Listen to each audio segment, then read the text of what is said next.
You're a reasonable man. You don't want to do this, but here's the reality. This is a war.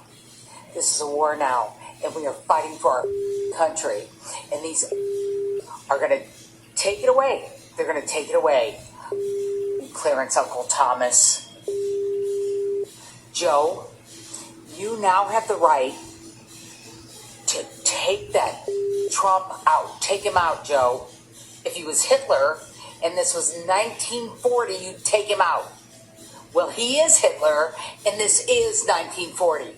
Take him out. Blow him up. Blow him up or they'll blow us up. That.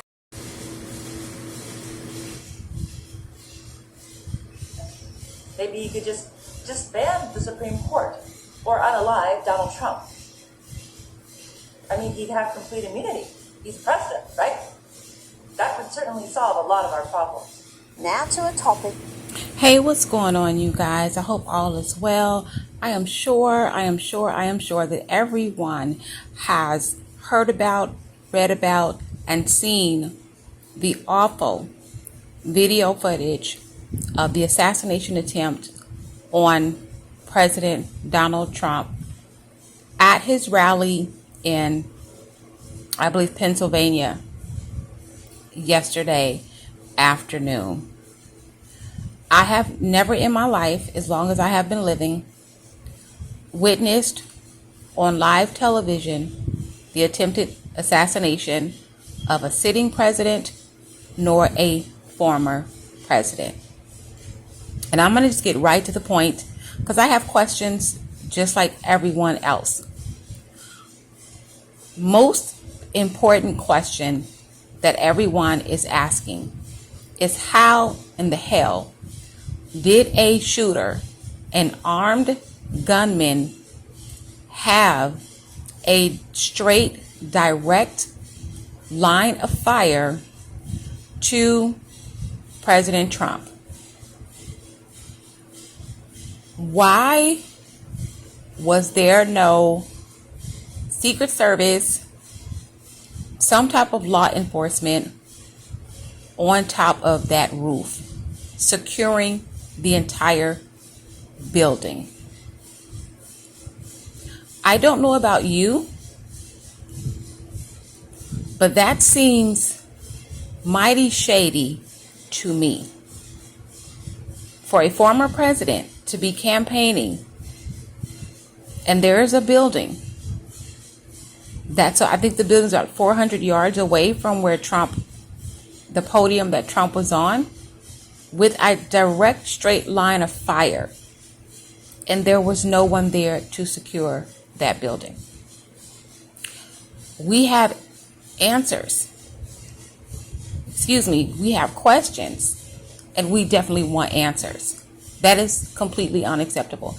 I don't care if you don't like Trump. I don't care if you don't like Biden. What happened yesterday is completely unacceptable. It has no place in our political arena. No place at all. And we need to know what the head of the Secret Service has to say. Ms. Cheadle, from my understanding, the Republicans are having a meeting with her on the 22nd because she has some questions that she needs to answer. She's the head of the Secret Service. She was appointed by Joe Biden. She was actually his security detail when he was vice president to President Obama. So he hired her because he says he trusts her and he has full trust in her ability to do her job. Well, apparently she doesn't know how to do her job that well. Something is not right about what happened yesterday. We're not even going to talk about the portion of the video I showed at the beginning of this video. The actress Leah Delaria from Orange is the New Black, literally calling You now have the right for Joe Biden to take that Trump out. Take him out. That video was just like, what, a week and a half ago? And this was And the second lady, I don't know who she is. That video came from TikTok. And this is 1940. She Take him is calling for the same thing. out. Totally unacceptable. The Secret Service, the FBI needs to go pay both of them a visit. They actually need to be arrested and they need to be put in jail for calling for the life or the attempt on the life of a former president. We're going to move to this political article. I was searching for this video, but I could not find it. I guess they were taken down. But there is a news article. You can find it on Politico, the Washington Post, the New York Post. When Joe Biden had his meeting with his National Finance Committee, he delivered a forceful message. This article was written July 8th, 2024. And it says, a defiant President Joe Biden insisted to his donors on Monday that he is done talking about the debate and implored the party to ignore any further distractions and direct its attention back to Donald Trump. Joe Biden went on to say, and I quote, "I have one job, and that's to beat Donald Trump. I'm absolutely certain I'm the best person to be able to do that. So we're done talking about the debate.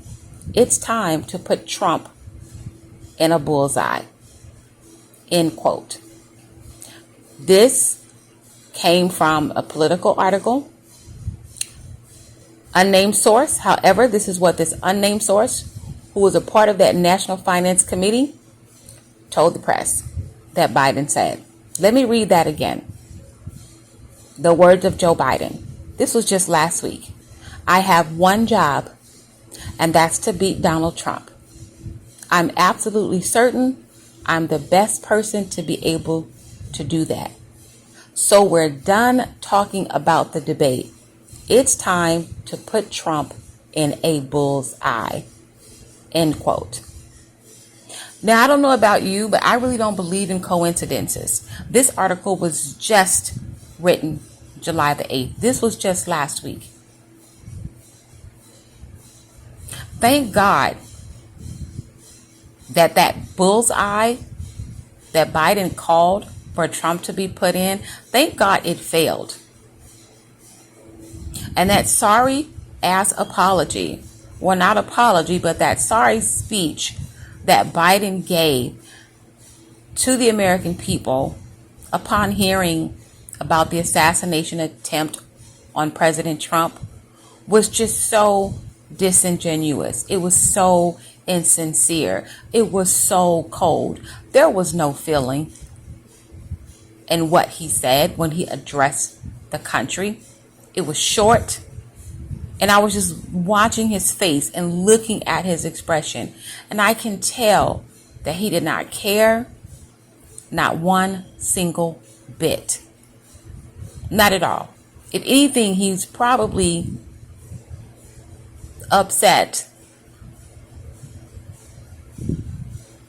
that the gunman missed and that Trump is still alive here with us. And that's my opinion. Okay? Thankfully, President Trump is okay.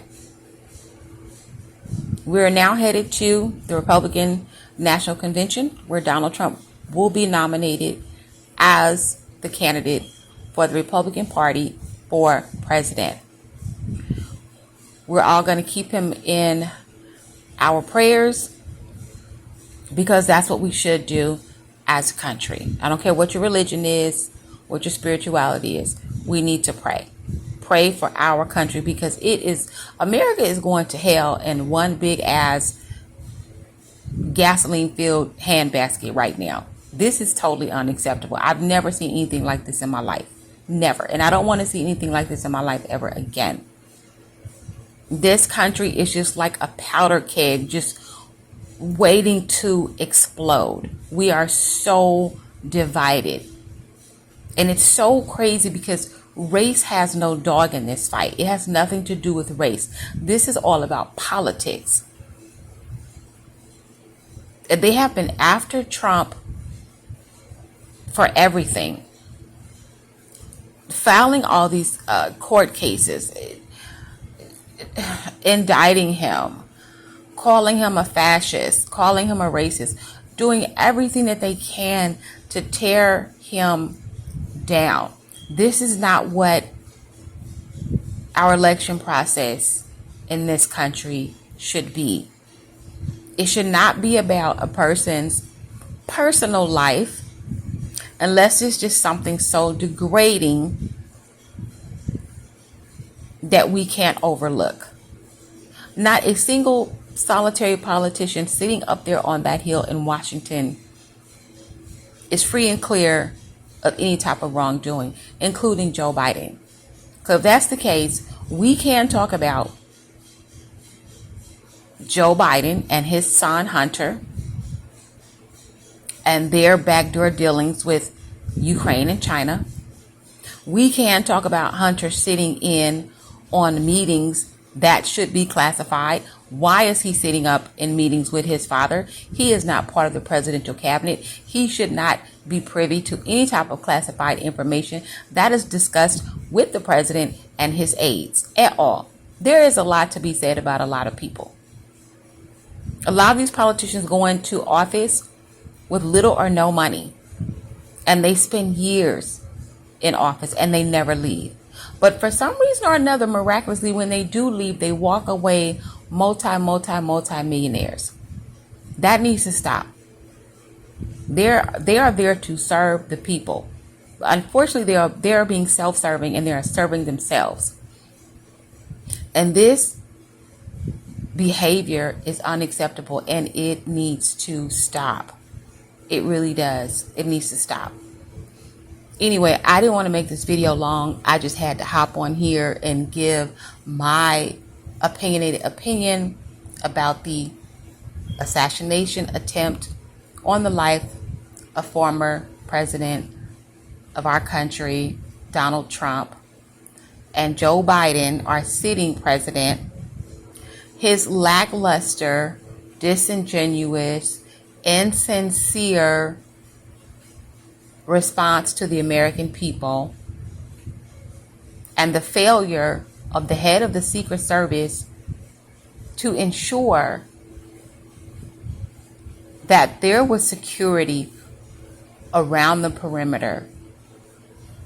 So what happened to Donald Trump would not happen. There is no way that building should have been unsecured. Not at all. There is something sinister to this. There is something going on behind the scenes. And I have my own opinion. I'm not going to say too much about that because it might get my video taken down. But yeah, if y'all get my drift, you get my drift. Anyway, you guys get in the comment section and please give me some feedback on what you think about what happened. Tell me your thoughts. And I don't want to hear any conspiracy theories. People are saying, oh, it was staged, it was fake. It was not staged and it was not fake. Okay, so if that's what your comment is going to be, please keep that comment to yourself. I don't want to hear that. Okay. Anyway, thank you guys for watching. Thank you for subscribing. If you have not subscribed, go ahead and subscribe to the channel. We'd love to have you here. And until we meet again, if the Most High says the same, I'll talk to y'all later.